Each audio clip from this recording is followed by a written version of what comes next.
hanging out with the Mullet Bullet. If you're here at Atlanta Legends Raceway, you know this guy, and if you've never seen him in person, all you've seen on the track, might have seen some hair hanging out the back of the helmet, but he's bringing the mullet back. Ethan Gray is in his third year of sprint car racing, has yet to win in the 305 division, although he does have some runner-up finishes, Penn Can, and also here at Atlanta Legends Raceway.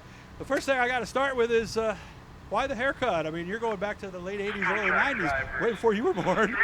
Yeah, well, it was a school day and a couple friends. I said, I'm thinking about getting a mullet. And they're like, nah, I don't think you will. You can't do it. And I came back the next day with a mullet. What, you had long hair already? Yeah.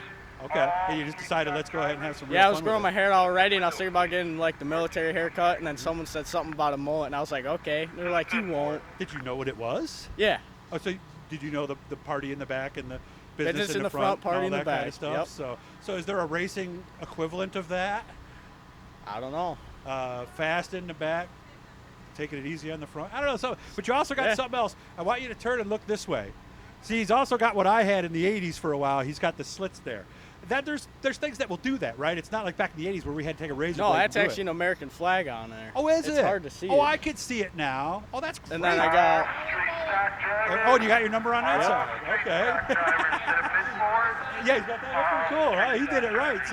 So what made you keep it? I mean, you told me that you're actually known for that now? Yeah, everybody knows me by it now, and I don't know. I like it. I can deal with it. Okay. I hate it when it hits my ears from the side, so it's like kind of perfect, but I like the long hair. So. Well, that's why the mullet was what it was, because people didn't like that. Do you ever catch anybody like at a store just kind of do a double take when they look at you? What do you say? They're just like, do you have a mullet? And I was like, yeah. They're like, oh my God, the memories. Yeah, he's not even done with high school yet. He's got the mullet from 30, 40 years ago. I got to do some research on that and find out exactly when that happened. So let's get to the real stuff now. How close do you feel you are to getting a trip to Casbah Victory Lane? Pretty close. We got a little things we can work on. We got a newer car this year we're still trying to figure out. Okay. Hopefully a couple weeks we'll be back up front again. But we said right ninth place last week, right? Yep. Good ninth or bad ninth? Good ninth. Good ninth. So you raced up to ninth, or the car just felt better? We actually started fifth and we dropped back to ninth because I didn't know how I was going to react with how slick the track was. Okay. And I got me in the corner and I got loose, and then that's when a couple cars got by me, and then I just kind of stayed in ninth. I didn't go back. I didn't go forward. I was just smooth right there. Did you look at lap times? I mean, are you in the ballpark? Yeah, I was up there. I was up with like the top 3, 4 guys. Oops, sorry. Okay. So just the right situation, maybe that up front starting spot. Yeah, hopefully this week we did some talking, did some work in the shop that maybe will keep us up front this week and see what we can do. Okay. 3 years in this, and you told me you came right from go-karts to a 305 sprint? Yep. That had to be really something those first few weeks. Yeah, it was. When I got in the sprint from the go-kart, I was just like pedaling around a little bit. I wasn't in it. Right. And my dad goes, we're not buying one if you don't floor it. So I went out there and I floored it, and we ended up with one. No pressure, huh? So he didn't want you to ease into it. He's like, let's go. Yeah. We're not here to just ride around, right? Yep. Was he the same way in go-karts? Yep. So we're here to win. Yep. And it's we're just coming out simple. here to have a good time, hang out, and get some wins. I've said this about sportsman guys too. I'm curious if it's the same with you. Does every 305 guy want to eventually be a 360 or a 410? Yeah.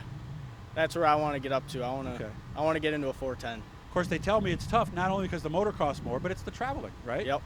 Of course, you did some 305 traveling, right? You've done some CRSA stuff? We're following all CSRSA this year. We did it last year a little bit, and what we could make. Okay. When's your next CRSA race then?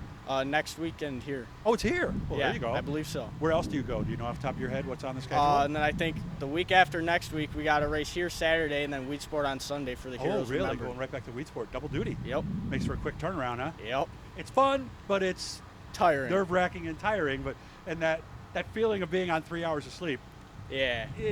It's good, right? I kind of like it, right? As long as you got it mentally, you can get out there and you can get it good. And told me after school, you're not thinking about college. You want to get a trade? Yeah. What do you do? I want to go into a welding or conservation trade. I hear they'll pay you to learn it, and then you can do better, and you don't have a couple $100,000 in debt, right? Yeah. Smart. Who do I say thanks to? Who's helping you do all this? I want to say thanks to my mom and dad the most. They've helped me through a lot with letting me get this. All my sponsors, I'm probably going to forget a couple, but like Ballard Sports, Dispatch Brewery, Mike Emhoff, Mike Maston, Second Look Maintenance, Proctor Enterprises. Yeah, you can look. It's okay. You're the Brody first one. I'll let Marine, you. iFreeze. Oh, last week's sponsor is on there too. So okay. Walton's Outdoor and Decking. I think that's all of them. Okay. And then all my friends and fans out there that come here every week to support. Okay, so I'm going to give you some homework, Ethan. Okay, All right. when you're out in the garage and nobody's there, practice what you just did there. All right. Okay, because I'm going to let you look at the car the first time, but then the next time you win, and I've done this with other guys, like no, you can look after you're done. Let's see if you get them all. And I forgot a couple up on the top wing. Well, go ahead. Vonnie's Halfway House and Crowley Comfort and Cooling. Nice. And Yeah, so when you're there, nobody's around, just practice that NASCAR style, you know, where how's the car? Well, I'm just going off the car over here, the Happy Harry's, Sutton Industries, John McGillicuddy car's been running great. Yeah. Practice that stuff, and then, because Mr. Talker, I screwed up my victory lane interview, so, because when you get out of the car, you're going to be going 100 miles an hour in your head, so hopefully I'll see you tonight. If not, I'll see you in a couple weeks down there, okay? All right. Ethan You're Gray, good. the Mullet Bullet. Ready to have some fun here tonight at Atlanta Legends.